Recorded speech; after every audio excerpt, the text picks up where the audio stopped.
നമസ്കാരം. പഹൽഗാം ഭീകരാക്രമണത്തിന്റെ പശ്ചാത്തലത്തിൽ പാകിസ്ഥാനെതിരെ കടുത്ത നടപടികളിലേക്ക് നീങ്ങുന്ന ഇന്ത്യയിൽ കുടുങ്ങിയിട്ടുള്ള പൗരന്മാരെ തിരിച്ചെത്തിക്കാൻ വാഗ അട്ടാരി അതിർത്തി തുറന്നിടുമെന്ന് പാകിസ്ഥാൻ. പഹൽഗാം ഭീകരാക്രമണത്തിന്റെ പശ്ചാത്തലത്തിൽ ഇന്ത്യയിലുള്ള പാക് പൗരന്മാർ തിരികെ പോകണമെന്ന് കേന്ദ്ര സർക്കാരിന്റെ നിർദ്ദേശമുണ്ടായിരുന്നു. ഏപ്രിൽ 30-ന് ഇന്ത്യ വിടണമെന്നായിരുന്നു നിർദ്ദേശം. സമയപരിധി അവസാനിച്ചതിനെ തുടർന്ന് വ്യാഴാഴ്ച വാഗ അട്ടാരി അതിർത്തി അടച്ചിരുന്നു. തുടർന്ന് ഒട്ടേറെ പാക് പൗരന്മാർ പാകിസ്ഥാനിലേക്ക് പോകാനാകാതെ അതിർത്തിയിൽ കുടുങ്ങിയതായി റിപ്പോർട്ടുകൾ പുറത്തു വന്നിരുന്നു.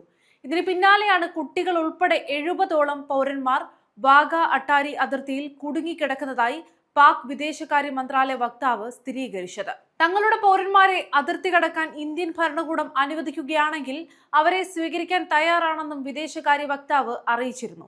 പാക് പൗരന്മാരുടെ വീസ റദ്ദാക്കാനുള്ള ഇന്ത്യയുടെ തീരുമാനം മാനുഷിക വെല്ലുവിളി സൃഷ്ടിക്കുന്നതാണെന്നും അദ്ദേഹം വിമർശിച്ചിരുന്നു. ഇന്ത്യയിലെ അമൃത്സറും പാകിസ്ഥാനിലെ ലാഹോറും തമ്മിൽ ബന്ധിപ്പിക്കുന്നതാണ് വാഗ അട്ടാരി അതിർത്തി. അതിനിടെ പാകിസ്ഥാൻ പ്രധാനമന്ത്രി ഷഹബാസ് ഷെരീഫിന്റെ യൂട്യൂബ് ചാനലിന് ഇന്ത്യയിൽ വിലക്കും ഏർപ്പെടുത്തിയിരുന്നു. ദേശീയ സുരക്ഷയുമായി ബന്ധപ്പെട്ട സർക്കാർ ഉത്തരവ് പ്രകാരം ഈ ചാനലിലെ ഉള്ളടക്കങ്ങൾ നിലവിൽ ലഭ്യമല്ല എന്ന സന്ദേശമായിരുന്നു ചാനലിൽ കാണാൻ കഴിഞ്ഞത്. നേരത്തെ ഒരു ന്യൂസ് ചാനൽ ഉൾപ്പെടെയുള്ള 16 പാകിസ്ഥാനി യൂട്യൂബ് ചാനലുകൾക്കും ഇന്ത്യയിൽ വിലക്ക് ഏർപ്പെടുത്തിയിരുന്നു.